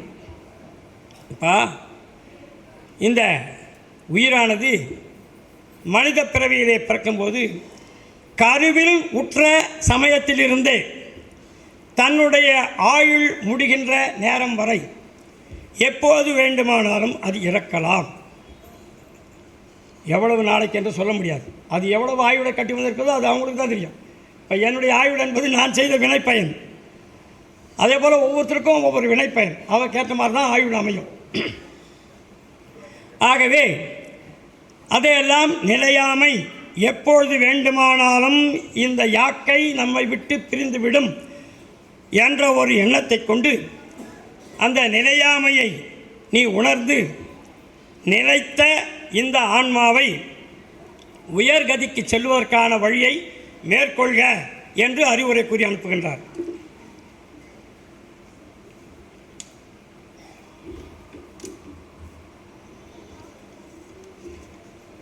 சிலப்பதிகாரத்தில் யாக்கை, இளமை, செல்வம் இந்த மூன்றும் நிலையமை குறித்து சேரன் செங்குட்டுவ மன்னனுக்கு மாடல மறையோன் அறிவுரை கூறுவான். சேரன் செங்குட்டுவன் இமயமலை வரை படையெடுத்து சென்று வெற்றி கொடி நாட்டி திரும்பும் பொழுது கனக விசயர் தலைமையிலே கண்ணகிக்கு சிலவடிக்கின்ற கல்லை தூக்கி வர செய்கின்றான். அவர்களும் தூக்கி கொண்டு வந்து வஞ்சிக்கு சேர்த்து விட்டார்கள். சேரன் செங்குட்டுவன் நாளோலக்கத்திலே அரியணையிலே அமர்ந்திருக்கின்றான். அங்கு மாடல மறையோன் என்ற ஒரு அந்தணன் அங்கே வருகின்றான். சேரன் செங்குட்டுவனை பார்த்து சில அறிவுரைகளை கூறுகின்றான். அரசே வாழ்க. அவனை வாழ்த்திட்டான். அதுக்கப்புறம் என்ன சொல்கிறான் பாருங்க. 50 ஆண்டுகளுக்கு மேலாக நீ அரசாட்சி செய்து விட்டாய். 50 வருஷமாக நீ அரசனாக இருக்கிற. ஆனால் இன்னும் அறக்கள வேள்வியை செய்யாமல் மரக்கள வேள்வியையே நீ செய்து கொண்டிருக்கிறாயே, இது நியாயமா என்று ஒரு கேள்வி வைப்பான். அப்புறம்தான் சொல்கிறான் எப்படி அந்த நிலையாமையை பற்றி சொல்கிறான் பாருங்கள். ஒன்று ஒன்றா சொல்கிறேங்க. நின் முன்னோர் கடலகத்தே சென்று அங்கே பகைவன் நட்டிருக்கின்ற கடம்ப மரத்தினை வெட்டி வீழ்த்திய அந்த அரசன் இப்பொழுது எங்கே? உன்னுடைய முன்னோர் கடலினிடத்தே சென்று பகைவர் நட்டு வைத்த கடம்ப மரத்தினை வெட்டி வீழ்த்தினான், வெற்றி கொடி நாட்டினான். அந்த அரசன் இப்பொழுது எங்கே? இமயமலை உச்சியிலே வில்கொடியை பொருத்திவிட்டு திரும்பினான் ஒரு ஆற்றல் மிக்க வேந்தன், உன்னுடைய முன்னோர். அவன் இப்பொழுது எங்கே? கேட்கலாம் கேள்வி. அந்தணன் ஒருவன் அவன் செய்ய விரும்பிய ஒரு வேள்வியை செய்வதற்காக பெரும் செல்வத்தை கொடுத்து அவன் அந்த வேள்வியை செய்து அவன் தேவருலகம் சென்றான். அவனுக்கு உதவிய அந்த அரசன் இப்பொழுது எங்கே? உயிர்களை கொலை செய்வதிலே ஒரு வரையறையை செய்து கொள் என்று எவனுக்கே ஆணையிட்டான் ஒரு வேந்தன். அவன் இப்பொழுது எங்கே? மிக்க படையுடன் பகைவருடைய மதிலை சிதைத்து எரிந்து வெற்றி நாட்டிய முன்னோர் வேந்தன் இப்பொழுது எங்கே? கொற்றவளை நீராட்டி அவளை மங்கள நீராட்டி வழிபட்டு ஒரு பகற்பொழுதிலேயே கிழக்கு கடலிலும் நீராடி மேற்கு கடலிலும் நீராடி தன் ஆற்றலை வெளிப்படுத்திய உன் முன்னோர் வேந்தன் எங்கே? இந்திரனுடைய பூத சதுக்கம் என்று சொல்லக்கூடிய அந்த பூதங்களை கவர்ந்து வந்து இங்கே ஒரு யாகத்தை செய்கின்றான். சோம யாகம், சோமபானம் தயாரிப்பதற்கு உதவி செய்யுமா. அந்த யாகத்தை செய்த உன் முன்னோன் இப்பொழுது எங்கே? சற்றே நினைத்துப்பார் என்று அவனுக்கு அறிவுரை கூறுகின்றான். இப்போ யாக்கை நிலையாமை தெரிஞ்சு போயிடுச்சு. இந்த உடல் நிலையாமை. ஆகவே நீ உன் மகனிடம் ஆட்சியை கொடுத்துவிட்டு அறக்கள வேள்வியை செய்வாயாக, அறச்செயல்களை மேற்கொண்டு செய்வாயாக என்று அறிவுரை கூறுகிறார். அடுத்ததாக செல்வம் நிலையாமை. நீ கனக விசயரையெல்லாம் போய் வென்று அவனை வெற்றி பெற்று அவனை உன்னுடைய அடிமையாக்கி விட்டாய். சரி, அவனை போர் செய்து வெற்றி பெறும் வரை அவனிடம் இருந்த செல்வம், நாடு இப்பொழுது யார் கையில் இருக்கிறது? அவனை விட்டு அகன்று விட்டது, அவை உன்னிடம் சேர்ந்து விட்டது. செல்வம் நிலையாமை. ஒருத்தர்கிட்ட இன்னொருத்தருக்கு வந்துடுது. இப்போ நான் திடீரென்று இறந்து விட்டால் கூட என்னுடைய சொத்து யாருக்கு போக போகிறது? அடுத்தவனுக்கு தான் போக போகுது. அடுத்த சமயமே அது வேறொருக்கு சொந்தமாகிவிடும். ஆகவே எனக்கு என்று எந்த சொந்த விதமான பொருளும் கிடையாது. இந்த நினைக்கணும், மனசில் நினைக்கணும். அப்படி மேலும் இளமை நிலையாமை, அதற்கு நீயே எடுத்துக்காட்டு. நீ 50 ஆண்டு காலமாக இந்த நாட்டை ஆட்சி செய்து வருகிறாய். நீ ஆட்சி ஏற்கும்பொழுது உன்னுடைய உடல் எப்படி இருந்தது? இப்பொழுது எப்படி இருக்கிறது? முதுமை வந்துவிட்டது, இளமை போய் முதுமை வந்துவிட்டது. ஆகவே உன்னுடைய மகனிடம் ஆட்சியை கொடுத்துவிட்டு நீ அறச்செயல்களை செய்வதற்கு புறப்படுவாயாக என்று அங்கே அறிவுரை கூறுவாங்க. இப்படி யாக்கை நிலையாமை, செல்வம் நிலையாமை, இதையெல்லாம் மிக அழகாக எடுத்து கூறியிருக்கின்றார்கள். மேலும் நாலடியார் என்ற நூலிலிருந்து ஒரு சில கருத்துக்கள். அறுசுவை உணவை அன்புடன் மனைவி ஊட்ட, அதிலே ஒரே ஒரு கவளத்தை உண்டு மீதியெல்லாம் தேவையில்லை போதும் என்று சொன்ன ஒரு செல்வந்தன் செல்வத்தை எல்லாம் இழந்த பிறகு எளிய கூழ் உணவிற்காக வேறு ஒரு இடத்திலே இறக்கின்ற ஒரு தன்மையை நாம் காண்கின்றோம். நிலையாமை எப்படி போது பாருங்கள். அகடுற யார் மாட்டும் நில்லாது செல்வம் சகடக்கால் போல வரும் என்று மிக அழகான ஒரு உவமையை சொல்லுகின்றார் நாலடியார். சமண முனிவர்களுடைய வண்டி சக்கரம், நம்முடைய சைக்கிள், மோட்டர் பைக் எதுவும் நடத்துங்க. வண்டி சொன்னால் இப்போ தெரியாது, வண்டி எங்கே இருக்குதுன்னு தெரியுது. இப்போது எல்லாம் போச்சு. மாட்டு வண்டி போய், டயர் வண்டி போய், இப்போ எல்லாம் போயிடுச்சு. எல்லாம் குட்டியானவாக போச்சு. ஆகினால சைக்கிள், மோட்டர் பைக் எடுத்துக்கோங்க. அந்த வால்வு இருக்குங்களா, மவுத்து, அது கீழே இருக்கிறதா வச்சுக்குவோம். சக்கரம் சுழலும் போது அந்த வாய்ப்புறம் என்ன ஆகுங்க, மேலே வரும். மீண்டும் சுழலும் போது கீழே இருக்கும். இப்படி வண்டி சக்கரம் போல் செல்வம் ஒரு இடத்திலே மிகுதியாகும், மறுபடியும் அது குறைந்து போகும், மறுபடியும் மிகுதியாகும். இப்படி வண்டி சக்கரம் போல மாறி மாறி ஒரு இடத்திலே சேரும், ஒரு இடத்திலே பிரியும், மற்றொரு இடத்துல சேரும், திரும்பவும் பிரிஞ்சு வேறு இடத்துல சேரும். இப்படித்தான் இந்த நம்முடைய யாக்கை செல்வம் எல்லாம். யானை மீது வெண்கொற்ற குடைபிடிக்க மிக பெருமிதமாக சென்ற வேந்தன் அயலாரோடு சண்டையிட்டு அனைத்தையும் இழந்த பிறகு அவனுடைய நிலைமை என்னாகும்? கைதியாகி சென்று சிறையிலே போய் நிற்பான். எதிரி நாட்டு அரசனுடைய சிறையிலே கைதியாக இருப்பான். சற்று முன் வேந்தனாக இருந்தவன் இப்பொழுது கைதியாகிறான். கைதியாக இருப்பவன் மீண்டும் வேந்தனாவான். இப்படி மாறி மாறி செயல்படக்கூடிய இந்த உலகம் நின்றன நின்றன நில்லா என உணர்ந்து ஒன்றின ஒன்றின வலே செய்யின் செய்க.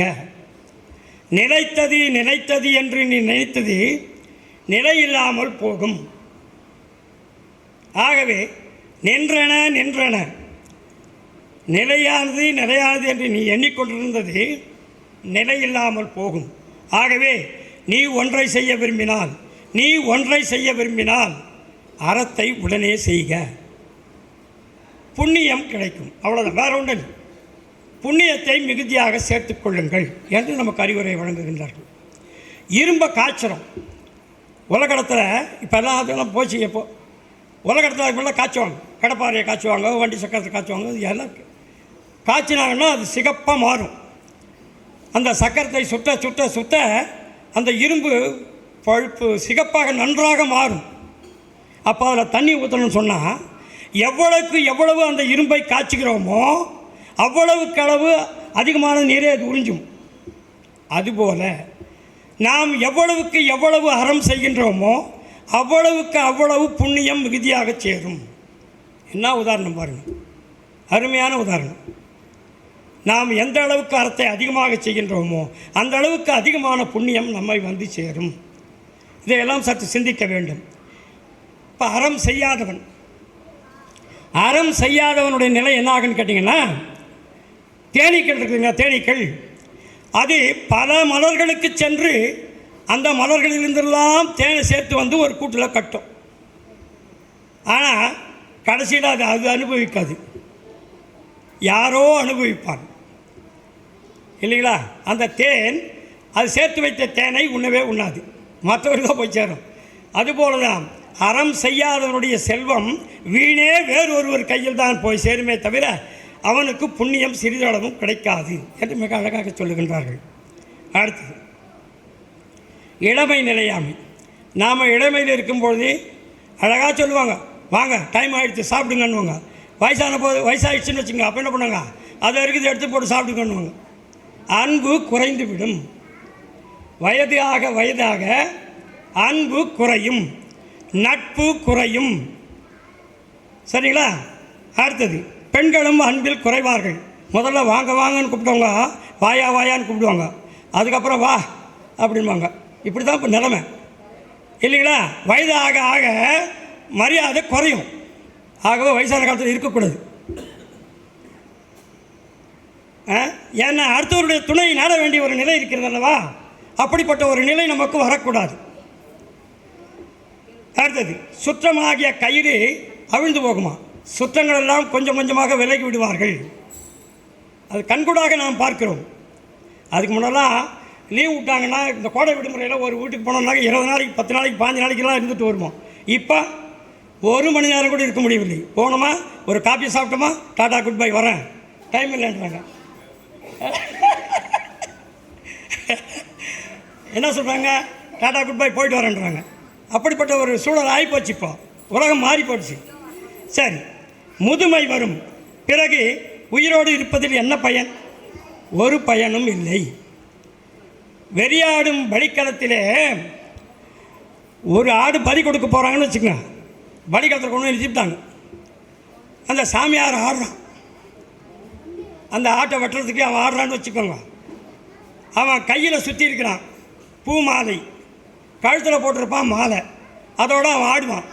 ஆனால் அந்த ஆடு என்ன பண்ண தெரியுங்களா? அவன் கையில் இருக்கிற அந்த பூ மாலையோடு சேர்ந்துருக்கிற தலையும் பூவையும் சாப்பிடுமா. அதுக்கு தெரியாது, இன்னும் கொஞ்ச நேரத்தில் நாம் போக போகுதுன்றது அது தெரியாது. அப்படித்தான் நாம் வாழ்ந்து கொண்டிருக்கிறோம்.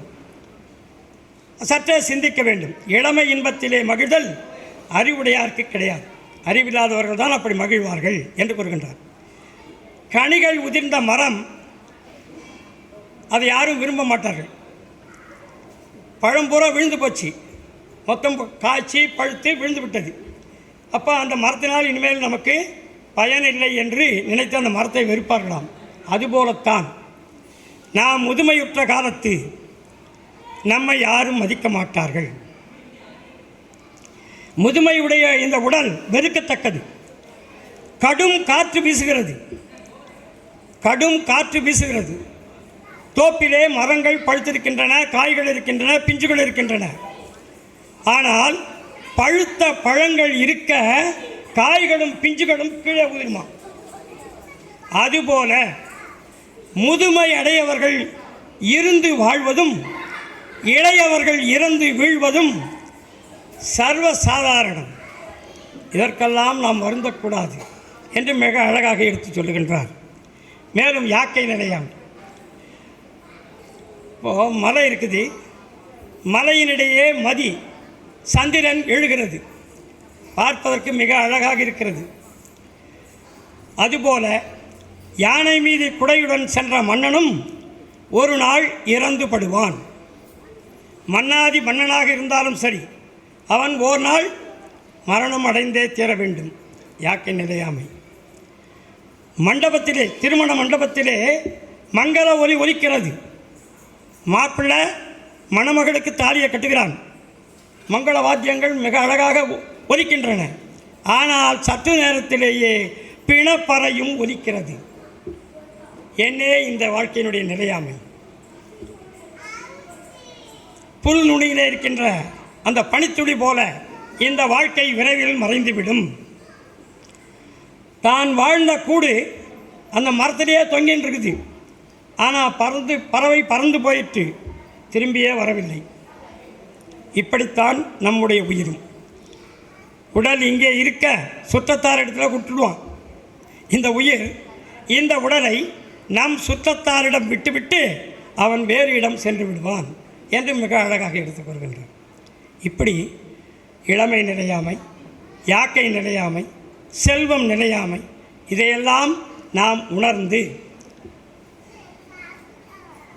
நிலையான ஒன்று, நம்முடைய உயிர் என்றும் அழியாதது, மாறாதது, இளமை குன்றாதது, முதுமை அடையாதது, நிலையானது, நித்தியமானது.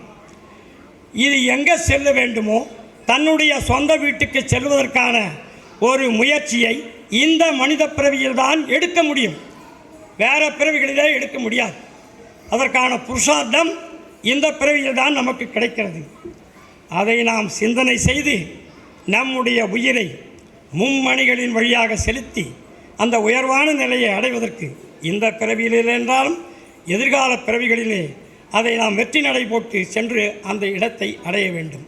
இதை நாம் சிந்தனையில் வைத்து கொள்ள வேண்டும். இதற்கு ஒரு சின்ன கதை சொல்லுங்கள்.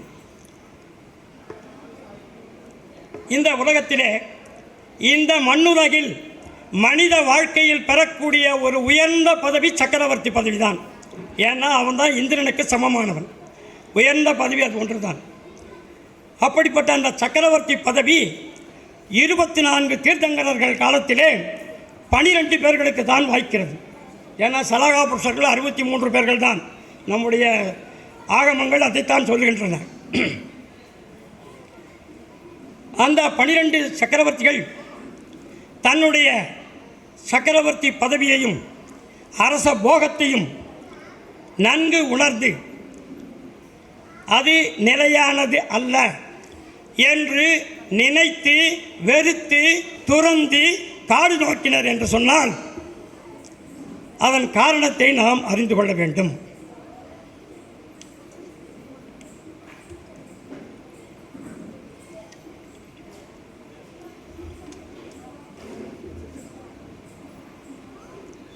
இந்த நிலையாமையை உணர்த்துவதற்காகவே உருவான சக்கரவர்த்தியினுடைய வரலாறு சகர சக்கரவர்த்தி.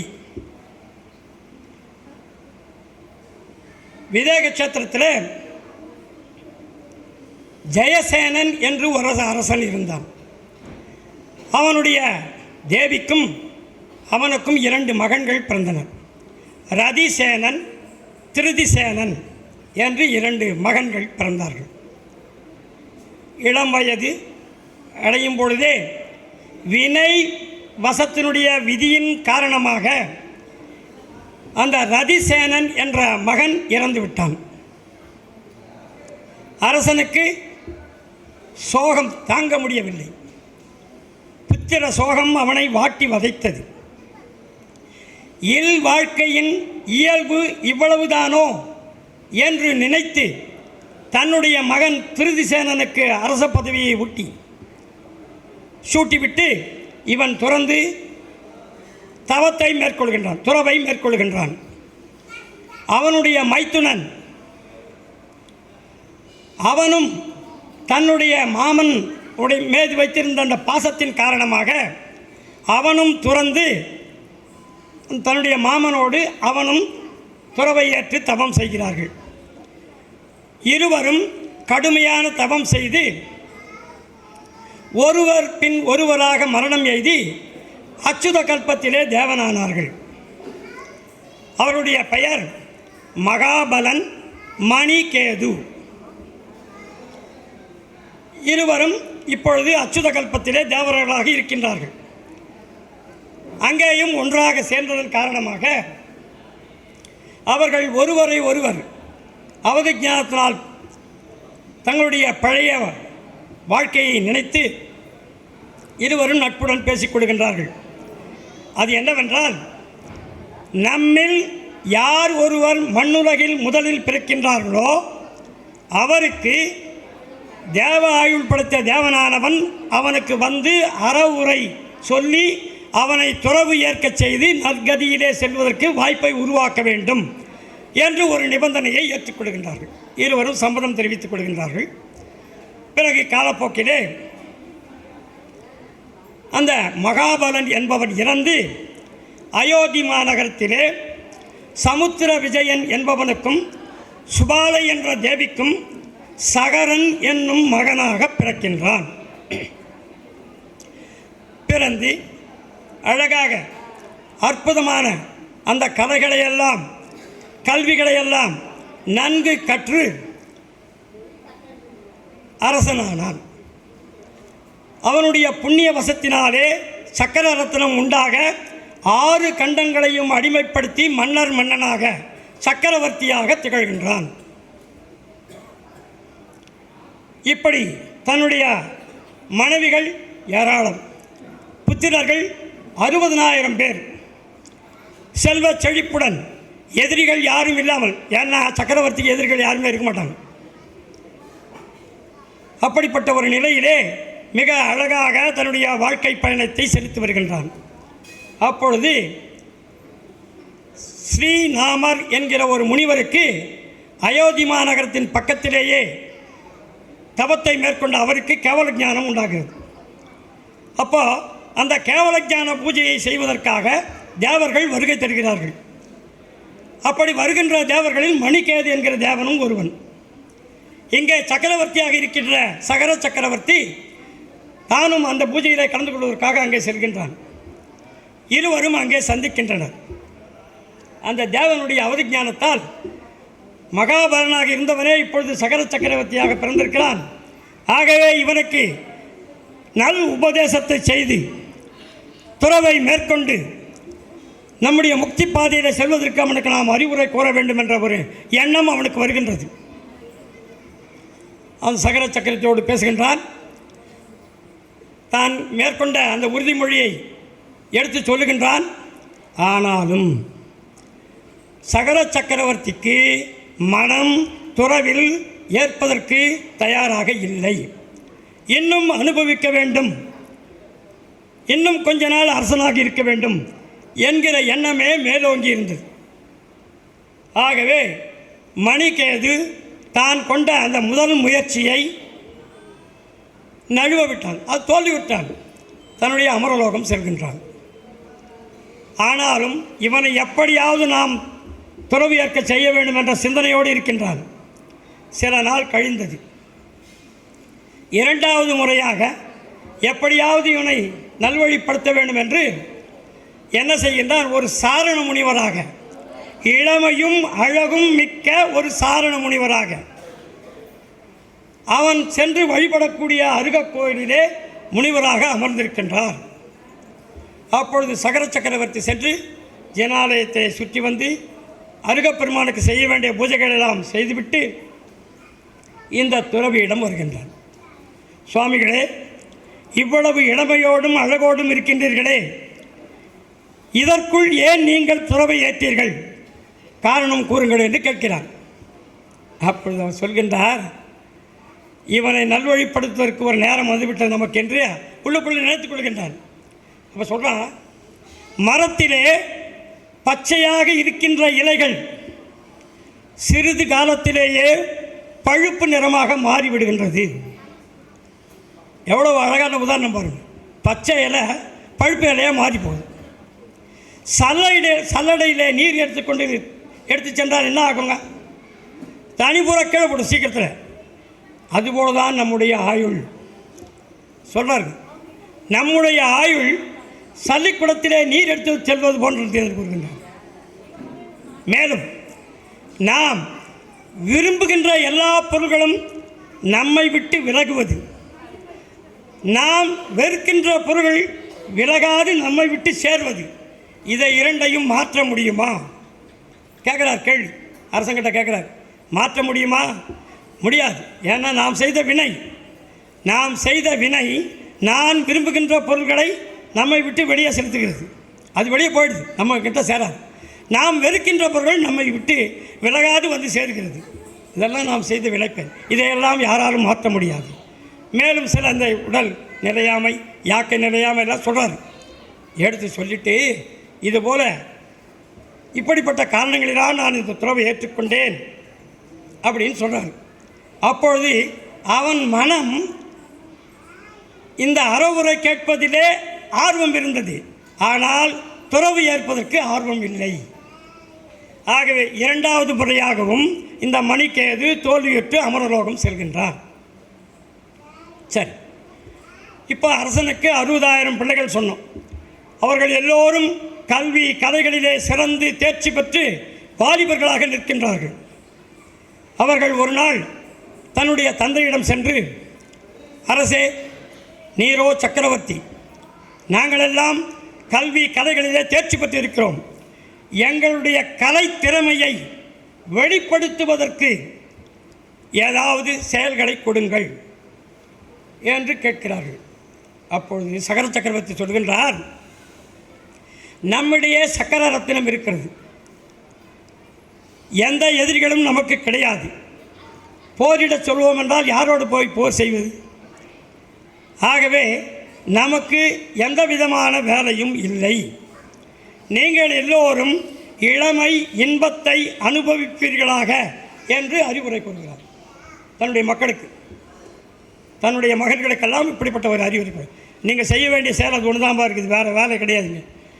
இல்லை இல்லை, நாங்கள் எங்களுடைய ஆற்றலை வெளிப்படுத்தாவிட்டால் நாங்கள் கற்றதன் பயன் என்ன? நாங்கள் இவ்வளவு கலைகளிலே தேர்ச்சி பெற்று இருக்கிறோம், எங்களுடைய தனித்திறமையை வெளிப்படுத்த வேண்டும். அப்படி வெளிப்படுத்த இயலாத ஒரு நிலை ஏற்படுவதை விட நாங்கள் இறந்து போவதே மேல் என்று கூறுகின்றார். அப்பொழுது அரசன் யோசிக்கிறான், சரி, இவருடைய கோரிக்கையும் நியாயமாக இருக்கிறது, என்ன வேலை கொடுப்பது? அப்போ சொல்கிறாரு, அப்பா, கைலாய மலையிலே பரத சக்கரவர்த்தி 24 தீர்த்தங்கரர்களுக்கும் ஆலயங்களை அமைத்திருக்கிறார். ரத்தினமயமான ஆலயங்கள், ரத்தினமணி, மாணிக்கமணி, இப்படி நவரத்னங்களால் இழைத்து செய்யப்பட்ட கோவில் இருக்கிறது. அவற்றை எதிரிகள் எளிதில் தாக்காமல் இருப்பதற்காக, கொள்ளையடித்து செல்லாமல், திருடி கொண்டு செல்லாமல் இருப்பதற்காக அவனுடைய மகன் அருக்ககீர்த்தி அந்த மலையை 8 பட்டைகளாக்கி விட்டான். அப்போ அதில் யாரும் ஏற முடியாது, சறுக்கு மரம் மாதிரி ஆயிடுது, ஏற முடியாது. இருப்பினும் காலப்போக்கில் அந்த ரத்தினங்களெல்லாம் திருடுவதற்கு உண்டான செயல்கள் ஏற்படலாம். ஆகவே நீங்கள் என்ன செய்ய வேண்டும்? கங்கை நதியிலிருந்து கால்வாயை நோண்டி சென்று அந்த கைலாய மலையை சுற்றி ஒரு பெரிய அகழியை ஏற்படுத்தி இந்த கங்கை நீரை அதில் விடுங்கள், அகழியை ஏற்படுத்துங்கள் என்று ஆணையிடணும். ஆஹா, எங்கள் திறமைக்கு ஏற்ற ஒரு வேலை இது என்று தன்னுடைய தந்தையை புகழ்ந்துவிட்டு தண்டரத்தினம் என்று சொல்லக்கூடிய ஒரு ஆயுதம், அதை எடுத்துக்கொண்டு அனைவரும் செல்கின்றார்கள். வராங்க, கங்கை நதியை கல்லுகிறார்கள். கல்லுதல்னா தோண்டுதல்னு அர்த்தம். தோண்டின்னு போகிறாங்க. இமயம் அந்த கைலாய மலையை சுற்றி அகழி அமைக்கின்ற பணியை செய்கின்றார்கள். இது இந்த மணிகேதி தேவனுக்கு தெரிய வந்தது. அவதி ஞானத்தால் அறிகின்றான், ஆஹா, இதுதான் தக்க சமயம், இந்த சகர சக்கரவர்த்தியை நல்வழிப்படுத்துவதற்கு நமக்கு ஒரு வாய்ப்பு என்று நினைத்து அவன் வருகின்றான். என்ன செய்கிறான்?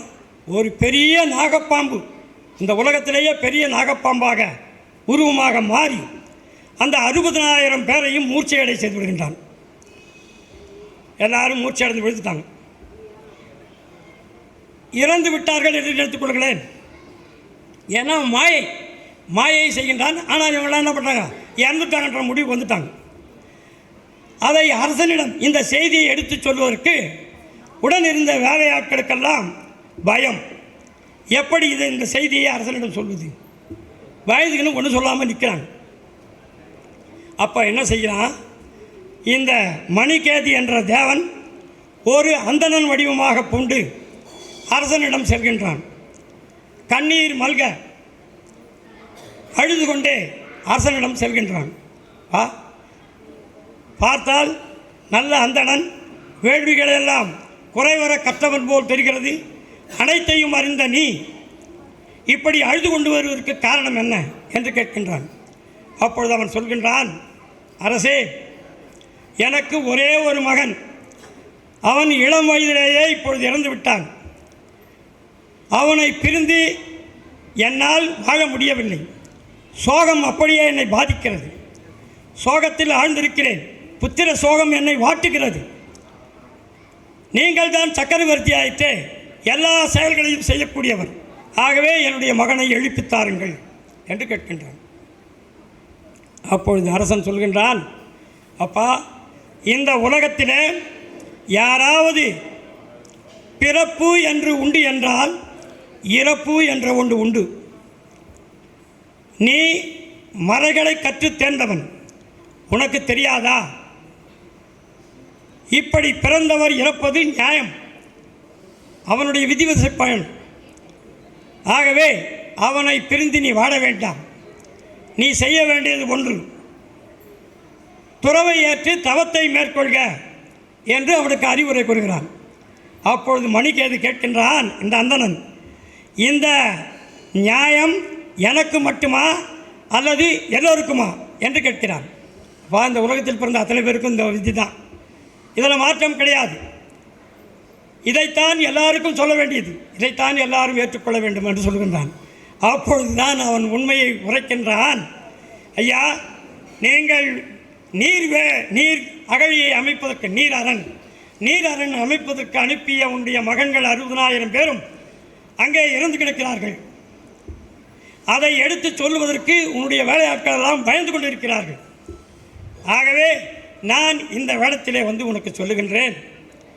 இப்போ எனக்கு சொன்ன அதே அறிவுரை உனக்கும் பொருந்தும்.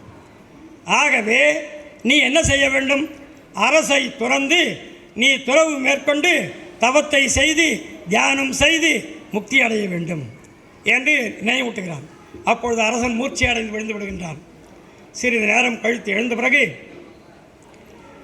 தன்னுடைய அறிவுரை தனக்கே, ஆகவே நான் நிச்சயமாக துறவை மேற்கொள்வேன் என்று தன்னுடைய மைத்துனன் பகீரதன் என்பவரிடம் ஆட்சியை ஒப்படைத்துவிட்டு, நீர் ஆண்டு வருக, நான் துறவுக்கு செல்கிறேன் என்று அவன் துறவுக்கு போயிட்டு ஒரு துறவியிடம் துறவை மேற்கொண்டு தவத்தை செய்கின்றான்.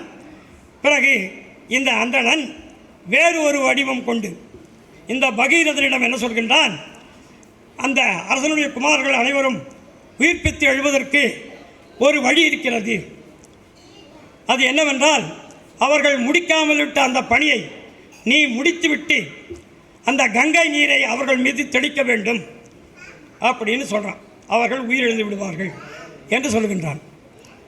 பிறகு தான் வேறு ஒரு வடிவம் கொண்டு சென்று அந்த 60,000 பிள்ளைகளையும் உயிர்ப்பிக்க செய்கின்றான்.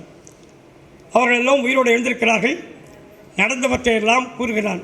அந்த 60,000 பிள்ளைகளை சொல்கிறான், அப்படியா, நீங்கள் எனக்கு நல்லது செய்தீர்கள். நாங்களும் என் தந்தை வழியிலேயே துறவை மேற்கொள்வோம் என்ற உறுதியை அவர்கள் மேற்கொள்கிறார்கள். அவர்களும் சென்று அனைவரும் துறவை மேற்கொண்டு தமம் செய்கிறார்கள். அப்பொழுது அந்த மணிகேது என்ற தேவன் அந்த சகர சக்கரவர்த்தியாக இருக்கின்ற அந்த முனிவரிடம் சென்று நடந்ததையெல்லாம் கூறுகின்றான். வரிசையாக எல்லாத்தையும் சொல்கிறான். நான் உன்னை நல்வழிப்படுத்துவதற்காக உன்னுடைய மகன்களை மூர்ச்சையடைய செய்தேன். நீ நல்வழிப்பட்டு விட்டாய். உன்னுடைய மகன்களையும் நான் எழுப்பி இப்பொழுது நல்வழிக்கு வந்து விட்டார்கள். மனித பிறவியின் பயன், பிறவியின் பயனை உணர்தல், பிறவியின் பயனை உணர்த்துதல், ரெண்டு தான். பிறவி பயனை உணர வேண்டும், நான் உணர வேண்டும், மற்றவர்களுக்கு அதை உணர்த்த வேண்டும். இதுதான் பிறவியின் பயன் என்று கூறி அந்த சக்கரவர்த்தி வாழ்க்கையை அவன் முடிக்கின்ற வரலாற்றை முடித்துவிட்டு அவன் தேவலோகம் செல்கின்றான். இப்படி அவர் சக்கரவர்த்தியானவர் துறவை மேற்கொண்டு மும்மணி பாதையிலே சென்று முக்தி அடைகின்றார். பிறகு 60,000 குழந்தைகளும் அவர் வழி பின்பற்றி காலாந்தரத்தில் அவர்களும் முக்தி அடைகிறார்கள்.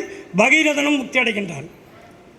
ஆக நாம் நம்முடைய இந்த பிறவியின் பயனை உணர வேண்டும், மற்றவர்களுக்கும் உணர்த்த வேண்டும். வாய்ப்பளித்தமைக்கு மிக்க நன்றி கூறி விடுகிறேன். நன்றி, வணக்கம்.